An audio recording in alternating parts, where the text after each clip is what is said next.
जय हिंद दोस्तों, मैं आपका दोस्त महेश सिंह शेखावत। मेरे प्यारे साथियों, tour of duty Agniveer Agnipath के बारे में मैं आपको संपूर्ण जानकारी दूंगा। मेरे प्यारे दोस्तों, ये जानकारी किसी न्यूज़पेपर के आधार पर नहीं बल्कि public relation officer PRO Indian army colonel Chamoli के द्वारा लेटर जारी किया गया है, उसके माध्यम से। और दूसरा, आज जो एक प्रेस कॉन्फ्रेंस हुई है, प्रेस कॉन्फ्रेंस की सारी बातें इस पत्र में लिखी हुई है। मेरे प्यारे दोस्तों, जो आज प्रेस कॉन्फ्रेंस हुई है वो पूरी की पूरी इंग्लिश में हुई है और तीनों सर्विसेज के चीफ आर्मी, नेवी, एयरफोर्स और साथ भी डिपार्टमेंट ऑफ मिलिट्री अफेयर्स के chief lieutenant general Anil Puri ने सारी जानकारी दी है। तो मेरे प्यारे दोस्तों, आप थोड़ा सा धैर्य बना के रखें। आज वीडियो लंबा जरूर हो सकता है। मैं आपको एक एक पॉइंट के बारे में क्लियर करूंगा कि तीनों चीफ से मीडिया कर्मियों ने क्या क्या क्वेश्चंस पूछे, उनका रिप्लाई उसने किस अंदाज में दिया, उसके बाद में उन्होंने जो ब्रीफिंग दी है तीनों सर्विसेज चीफ ने, उसमें उन्होंने क्या बोला है, उस चीज को हमको समझना जरूरी है। दूसरा, ये भी हमें समझना जरूरी है कि अग्निपथ योजना क्या है, अग्निवीर कौन होगा, क्या इसके मापदंड होंगे, क्या इसका एज क्राइटेरिया होगा, क्या इसमें बेनिफिट होंगे, क्या इसमें लॉस होंगे। मेरे प्यारे दोस्तों, एक एक चीज को हम डिटेल से डिस्कस करेंगे, बस थोड़ा धैर्य बनाएं और इस वीडियो को ज्यादा से ज्यादा शेयर करें और अंत तक देखें ताकि मेरे द्वारा बताई हुई सारी की सारी पुख्ता जानकारी हर व्यक्ति को, हर नौजवान को, हर उस युवा साथी को मिल सके जो भारतीय सेना की तैयारी कर रहा है। तो दोस्तों, पहले तो मैं आपको इस प्रेस रिलीज के बारे में, यानी इस चिट्ठी के बारे में जानकारी दूंगा जो इंडियन आर्मी के द्वारा जारी की गई है। ये पूरी तरह से ऑफिशियल चिट्ठी है। तो बात करते हैं पहले, यहां पे देखिए लिखा हुआ है कि 46,000 Agniveer to be recruited this year. इस वर्ष 46,000 फौजी भर्ती किए जाएंगे। यानी अभी जून का माह चल रहा है, भर्ती अगस्त से स्टार्ट होगी और दिसंबर तक 90 डेज में 46,000 अग्निवीर भर्ती होंगे। और ये 46,000 अग्निवीर आर्मी, नेवी, एयरफोर्स तीनों के शामिल होंगे। दूसरी बात ये है, यहां पे देखिए हाईलाइट है कि the union cabinet today approved. Union cabinet ने यानी केंद्र सरकार ने इसको अप्रूव कर दिया है। ये प्रपोजल अब फाइनल हो चुका है। तीसरी बात है कि दोस्तों यहां पे लिखा है कि एवरेज एज प्रोफाइल। मेरे प्यारे साथियों, पहले एवरेज एज प्रोफाइल जो आर्मी की थी वो 32 ईयर्स हुआ करती थी, लेकिन जैसे ही अग्निवीर फौज में चले जाएंगे उसके बाद जो एज प्रोफाइल होगी वो 32 से घटकर 26 हो जाएगी। तो ये इसका मतलब आप कह सकते हैं सीधा सीधा कि भारतीय सेना थोड़ा सा और युवा होने जा रही है। अगली बात करते हैं दोस्तों, लिखा है यहाँ पे बेनिफिट्स टू द अग्निवीर्स। अग्निवीर्स को क्या बेनिफिट मिलने वाले हैं। पहले मैं आपको आपकी सैलरी के बारे में डिस्क्राइब कर दूं कि आपको सैलरी कितनी मिलेगी, किस बेस पे मिलेगी। तो देखिए, आप इस चार्ट को थोड़ा सा गहराई से देखिए। पहली साल में आपकी जो सैलरी मिलेगी 30,000 रुपए मिलेगी, जिसमें से 21,000 आपके खाते में आएंगे, 9,000 आपका फंड होगा और उसी में 9,000 सरकार और देगी आपको। सेकेंड ईयर में 33,000 है, 23,100 रुपए आपको मिलेंगे खाते में, यानी इन हैंड सैलरी होगी अराउंड 70%। 9,900 रुपए आपके फंड से कटेंगे, मतलब इसी का डिडक्शन होगा और 9,900 रुपए ही आपको सरकार देगी। थर्ड ईयर में ये 36,500 हो जाएगी, जिसमें 25,580 रुपए आपके हाथ में होंगे। 10,950 प्लस 10,950 ये आपके फंड के और ये सरकार के द्वारा दे हुए। चौथे साल आते आते आपकी सैलरी होगी 40,000, आपके हाथ में होंगे 28,000 per month in hand salary, और यहां पर जो 12,000 है ये आपके फंड से कटेंगे, प्लस ये 12,000 सरकार आपको देगी। तो कहने का मतलब 5 लाख 5.02 लाख ये तो आपके फंड से कटेंगे और इतना ही पैसा आपको सरकार देगी। इन दोनों को जोड़ने के बाद जो आपका इंटरेस्ट बनेगा, जिसको बोलेंगे हम सेवा निधि पैकेज, ये मिलेगा आपको 11,71,000 रुपए और ये पूरा का पूरा टैक्स फ्री होगा। 11,71,000 रुपए आपको एक मुश्त दिया जाएगा जो कि टैक्स से फ्री होगा। साथ के साथ दोस्तों यहां पर आपको ग्रेजुएटी बेनिफिट और पेंशनरी बेनिफिट ये आपको दोनों के दोनों नहीं मिलेंगे और जो आपका बीमा होगा वो 48 लाख रुपए का होगा। 48 लाख रुपीस। दोस्तों ये सेवा 4 साल की होगी और 4 साल की सेवा में बैच वाइज इसका इंडक्शन और डी इंडक्शन होगा, यानी 25% सैनिकों को दोबारा से मौका मिलेगा और 75% सैनिकों को दोबारा से मौका नहीं मिलेगा। तो कहने का मतलब है 1:4 का 1 रखा जाएगा और बाकी 75% सैनिकों को मौका नहीं मिलेगा। यहां पे फिर लिखा हुआ है कि सेवा निधि ऑफ अप्रोक्सीमेटली ₹11.7 लाख, यानी 11,71,000 रुपए आपको मिलेंगे। पहले मैं आपको इस लेटर की पूरी समझा रहा हूं, फिर मैं आपको तीनों सर्विसेज चीफ और डिफेंस मिनिस्टर ने आज क्या कहा है, पीआरओ ने क्या कहा है, तथा डिपार्टमेंट ऑफ मिलिट्री अफेयर्स के chief lieutenant general Anil Puri ने क्या है वो भी मैं आपको समझाऊंगा। एडवांटेज तो सभी ने वही कहा है कि हमें समाज में बेनिफिट फायदा मिलेगा, हमारी रिस्पेक्ट बढ़ेगी, आने के बाद कॉरपोरेट सेक्टर वाले हमारे को जॉब देंगे, या फिर हम 4 साल के लिए हमारे को सेना से एक डिप्लोमा मिलेगा। ये बढ़िया बात है कि अगर हम 10वीं पास जाते हैं तो हमें एक डिप्लोमा मिलेगा, वो आने के बाद हमारी स्किल को दर्शाएगा, प्रोफेशनल डिप्लोमा होगा जो आने के बाद हमें काम में आएगा। टर्म्स एंड कंडीशन के अंदर दोस्तों यही है कि ये 4 साल के लिए आपको लिया जा रहा है और 4 साल के बाद में आपको सेना से एक तरह से डिस्चार्ज दे दिया जाएगा, सेना आपको छोड़नी होगी। अब सबसे इंपॉर्टेंट बात है जो तीनों सर्विसेज चीफ ने और डिफेंस मिनिस्टर ने आपको कॉन्फ्रेंस के दौरान नहीं बताई, जो इस चिट्ठी में लिखी हुई है। आप यहां पे देखिए एक बात लिखी है, to be enrolled in regular cadre of the armed forces detail guidelines will be issued separately. मैं आपको ये पूरी लाइन पढ़ा के बताता हूं क्या लिखा हुआ है यहां पे। Under the Agnipath scheme the Agniveer will be enrolled in the forces under respective service acts for a period of 4 years। ठीक है, यहां 4 साल के लिए जा रहा है। They would form A distinct rank in the armed forces different from any other existing ranks upon the completion of the 4 year of the service based on the organizational requirement and the policies promulgated by the armed forces from time to time. Agniveers will be offered an opportunity to apply for permanent enrollment। ये बात सुनिए आप, क्या लिखा हुआ है कि Agniveer will be offered an opportunity to be apply for permanent enrollment in the armed forces. These applications will be considered in the centralized manner based on objective criteria, including the performance during the 4 years engagement period, and up to 25% of each specific batch of Agniveer will be enrolled in regular cadre for the armed forces. Detailed guidelines will be issued separately। कहने का मतलब 25% लोगों को permanent service मिलेगी, 75% को नहीं मिलेगी। उसकी डिटेल गाइडलाइंस आपको आगे मिल जाएंगी।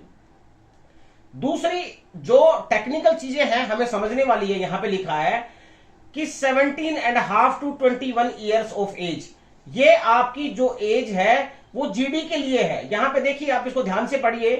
Agniveer will remain as in vac for the enrolment in various categories, for example for entry into general duty soldier the education qualification is class 10th। My dear friends, ये जो 10वीं पास है ये जीडी के लिए है। अब यहां पे आप देखिए कॉन्फ्रेंस के अंदर या इस लेटर के अंदर हमारे बाकी ट्रेड्स जो आर्मी के हैं उनके बारे में बिल्कुल भी डिस्कस नहीं किया गया है। जैसे क्या ट्रेडमैन का डिस्कस हुआ है? नहीं हुआ। क्लर्क का डिस्कस बिल्कुल नहीं हुआ। टेक्निकल कैटेगरी का डिस्कशन वो भी नहीं हुआ। उसके बाद एयरफोर्स की टेक्निकल कैटेगरीज एक्स ग्रुप का क्या क्राइटेरिया होगा, वाई ग्रुप का क्या क्राइटेरिया, उसका भी डिटेल चिट्ठी अभी तक रिलीज नहीं हुई है। जो नेवी है उसमें AA, SSR और MR तीनों कैटेगरीज का अभी तक डिटेल चिट्ठी कोई जारी नहीं हुई है।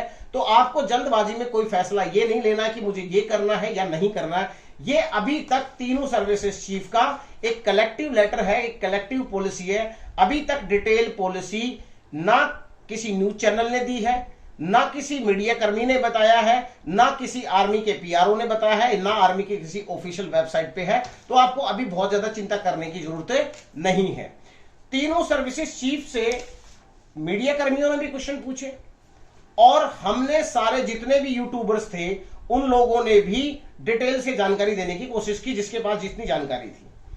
अब दोस्तों कैप्टन अतुल सर है जो शौर्य भारत एकेडमी चलाते हैं, उन्होंने आज काफी विस्तार से समझाने की कोशिश की, काफी अच्छा प्रयास किया।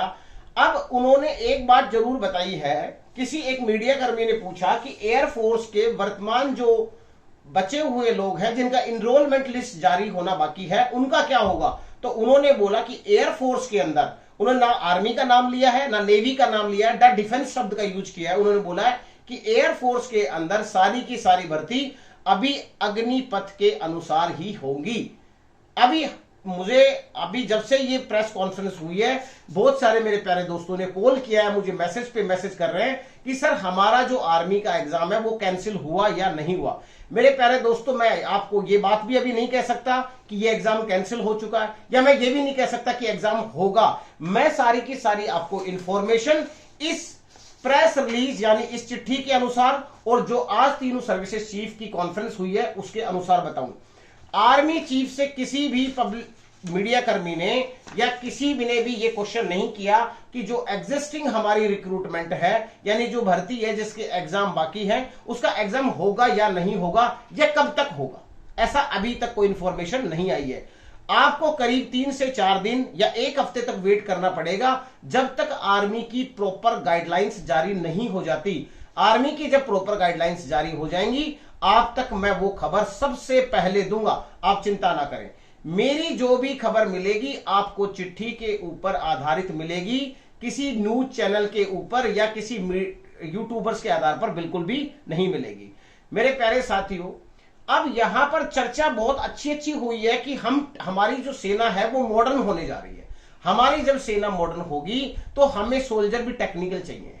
अब जैसे एयरफोर्स के चीफ बोल रहे थे कि आईटीआई वाले को प्रेफरेंस देने की बातें चल रही हैं कि जो 6 महीने की ट्रेनिंग थी, जो उसको हम पहले 9 महीने की ट्रेनिंग हुआ करती थी, उसको 6 महीने की ट्रेनिंग कर रहे हैं। तो इसका मतलब है आईटीआई वाले स्टूडेंट्स को वो प्रेफरेंस देंगे कि ताकि ट्रेनिंग के पीरियड को घटाया जा सके, उनको शिप में या फिर हम हमारे क्राफ्ट्स के अंदर इजीली हम उनको इंडक्ट कर सके, वहां तक भेज सके। नेक्स्ट बात यह है कि आर्मी का nursing assistant, GD, technical clerk, इनमें अभी तक कोई भी क्राइटेरिया फिक्स नहीं हुआ है आज की कॉन्फ्रेंस के अनुसार। तो आपको करीब 10 से 12 दिन ये वेट करना पड़ेगा कि आर्मी की आगामी जो भर्ती है उनका क्या क्राइटेरिया रहेगा, उसके बाद में क्लर्क का क्या रहेगा, नर्सिंग असिस्टेंट का क्या रहेगा, सभी का क्राइटेरिया अलग अलग होने वाला है। ये जस्ट एक ज्वाइंट कॉन्फ्रेंस हुई है, उसमें ये बताने के लिए लोग आए थे हमारे तीनों सर्विसेज चीफ कि भैया यूनियन कैबिनेट ने अग्निपथ योजना को अप्रूवल दे दिया है। इट मींस अग्निपथ योजना है वो फाइनली अप्रूव हो गई है। अभी ये तीनों सर्विसेज चीफ ने या किसी ने भी ये नहीं बताया है प्रेजेंटेशन में। बहुत सारे मेरे प्यारे साथी ये बोल रहे थे कि सर ये तीनों सर्विसेज चीफ इंग्लिश में बातें कर रहे हैं। बिल्कुल आप सही है, इंग्लिश में जो बातें कर रहे थे उसमें कोई ऐसी बात निखर के नहीं आई कि एग्जाम कब होगा या कब नहीं होगा या एग्जाम कैंसिल होगा। तो मैं आपको सारी ये बातें बताता हूं कि किसी भी तरह की फिर भी आपको कोई डाउट रह जाता है कि सर एग्जाम, मैं ये नहीं कह रहा कि एग्जाम होगा, मैं ये भी नहीं कह रहा कि एग्जाम नहीं होगा, क्योंकि आज की कॉन्फ्रेंस में ये कोई बात क्लियर बिल्कुल भी नहीं है। यस, एयरफोर्स चीफ ने जरूर थोड़ा सा इंडिकेशन दिया है, वो एयरफोर्स वालों के लिए हो सकता है, बट मैं नेवी और आर्मी के संदर्भ में ये बात नहीं कर सकता। फिर भी दोस्तों, किसी भी प्रकार का कोई डाउट हो आपको कि मन में सर क्या होने वाला है, अब मैं व्यक्तिगत मेरी आपको एक सलाह देता हूं कि भारतीय सेना में जाने के लिए मेरी तरफ से ये एक, हम हो सकता है इसके बारे में नेगेटिव सोच रहे हो कि 4 साल में क्या होगा। मैं अगर 4 साल के लिए फौज में जाता हूं तो मुझे एक अमाउंट, मैं यहां भी बेरोजगार बैठा हुआ था तो बेटर यह कि मैं आर्मी की सर्विस क्यों ना करूं। आने के बाद राजनाथ सिंह जी के स्टेटमेंट के अनुसार हमारे रक्षा मंत्री ने कहा है कि कॉरपोरेट सेक्टर ने और स्टेट गवर्नमेंट्स ने इंटरेस्ट जताया है कि आने जो 4 साल के बाद में सेना छोड़ के आएंगे उनको स्टेट गवर्नमेंट में प्लस कॉरपोरेट सेक्टर के अंदर प्रेफरेंस मिलेगा, यानी उसका कुछ फायदा होने वाला है। तो अगर मैं यहां पे मेरी अगर जो एजुकेशन है वो बहुत अच्छी नहीं है, मैं बहुत अच्छी प्रिपरेशन के साथ में मेरा एजुकेशन लेवल बहुत अच्छा नहीं है, तो उन लोगों के लिए ये अपॉर्चुनिटी बहुत अच्छी है। पहले जो होता था ठीक है, अब आपके अंदर कंपटीशन लेवल थोड़ा बढ़ जाना चाहिए कि पहले मैं 4 साल के लिए जाऊं और 4 साल के दौरान मेरा परफॉर्मेंस इतना अच्छा हो कि मुझे 25% में जगह मिले, और 25% में अगर आपको जगह मिलती है तो आप एक परमानेंट सोल्जर कहलाओगे। दोस्तों, इसमें ग्रेजुएटी पेंशन आपको बिल्कुल नहीं मिलेगी। 4 इयर्स में एक मुश्त आपको अमाउंट मिलेगा, उससे आप अपनी लाइफ सेटल कर सकते हो। और जो भी मेरे पास में अपडेट इंफॉर्मेशन होगी टूर ऑफ ड्यूटी से रिलेटेड, आज ये टूर ऑफ ड्यूटी ना होके ये खत्म हो गया टूर ऑफ ड्यूटी, ये अग्निपथ हो गया, और जो लोग इसके अंदर जाएंगे वो अग्निवीर हो जाएंगे। अब मैं आपको बताता हूं कि आर्मी, नेवी और एयरफोर्स तीनों के जो चैलेंजेस हैं वो अलग अलग हैं। आर्मी चीफ का स्टेटमेंट अलग हो सकता है, नेवी का और एयरफोर्स का अलग हो सकता है, क्योंकि नेवी का जो लड़ाई का तरीका है वो अलग है, आर्मी का अलग है, एयरफोर्स का अलग है। तो हम तीनों चीजों को मिक्सअप नहीं कर सकते। ये डिसीजन आर्मी चीफ को आर्मी के लिए लेना पड़ेगा, नेवी चीफ को नेवी के लिए, एयरफोर्स चीफ को एयरफोर्स के लिए। तो ये हमने एयरफोर्स का एक स्टेटमेंट सुना है एयर चीफ मार्शल चौधरी का कि भाई आगे जो भी भर्ती होगी वो अग्निपथ के अनुसार होगी। बट आर्मी का और नेवल चीफ का ऐसा कोई स्टेटमेंट नहीं आया है, ना ही डिपार्टमेंट ऑफ मिलिट्री अफेयर्स से आया है, ना कोई रिक्रूटमेंट से आया, ना ही इस चिट्ठी में कोई ऐसी बात लिखी है। तो आप अभी के लिए थोड़ा सा धैर्य बना के रखें, मेरे पास जो भी खबर आएगी सबसे पहले मैं खबर आपको दूंगा। और दोस्तों, मैंने आपको मेरा पर्सनल व्हाट्सएप नंबर दे रखा है, आप प्लीज उस पर मैसेज छोड़ दें, मैं आपको जवाब जरूर दूंगा। आप अपना नाम बताएं, आप कौन से जिले से हैं, कौन से राज्य से हैं, और आपका प्रश्न क्या है। आपका नाम, आपका जिला, आपका राज्य और आपका प्रश्न क्या है, ये मुझे व्हाट्सएप कर दे। मैं आपको मेरा व्हाट्सएप नंबर दे रहा हूं 9622194452। इस नंबर पर आप व्हाट्सएप मैसेज छोड़ दे, मैं आपको जैसे ही मुझे समय मिलेगा मैं पक्का आपको इंफॉर्मेशन दूंगा। मेरे प्यारे साथियों, मुझे बार बार कॉल ना करें, क्योंकि मेरे पास बहुत सारे कॉल आ जाते हैं, काफी परेशानी बढ़ जाती है। आप अपना क्वेश्चन व्हाट्सएप के माध्यम से ड्रॉप कर दें, या मैं वीडियो जो यूट्यूब पे अपलोड करूंगा आप वहीं पर इसको अपना क्वेश्चन टैग कर दीजिए कि मेरा ये क्वेश्चन है, मैं रिप्लाई आपको जरूर दूंगा। प्यारे साथियों, धैर्य बना के रखें, जिसने आज तक धैर्य बनाया उसको सफलता जरूर मिली है। सरकार का कदम कैसा भी हो, हमारा कदम हमेशा मजबूत होना चाहिए। और जो मेरे जितने भी व्यूअर्स हैं, मुझे पता है कि वो इतने कमजोर नहीं है, वो धैर्यवान है कि छोटा सा कोई स्टेप, आपका छोटा सा कोई गलत स्टेप आपके परिवार के लिए, आपके समाज के लिए, आपके गांव के लिए बहुत एक नेगेटिव पॉइंट हो सकता है। तो आप सोच समझ के सारे काम करिए। और मैं फिर मेरे छात्रों से, मेरे व्यूअर से निवेदन करता हूं कि धैर्य बना के रखें, कोई गलत कदम ना उठाएं। जीवन भगवान ने आपको एक बार दिया है, इसको जीने का ढंग सीखिए। टूर ऑफ ड्यूटी आए, चाहे अग्निपथ आए, चाहे अग्निवीर आए, आपको हर चैलेंज का सामना उसी तरीके से करना है जैसा माहौल हो। अपने आप को माहौल के अकॉर्डिंग एडजस्ट करने की कोशिश कीजिए। अब मैं ज्यादा आपका टाइम नहीं लूंगा, फिर भी कोई इंफॉर्मेशन होती है please WhatsApp me on 9622194452. Mahesh Singh Shekhawat of Rishi Raj Defense Academy, always with you. जय हिंद, जय भारत।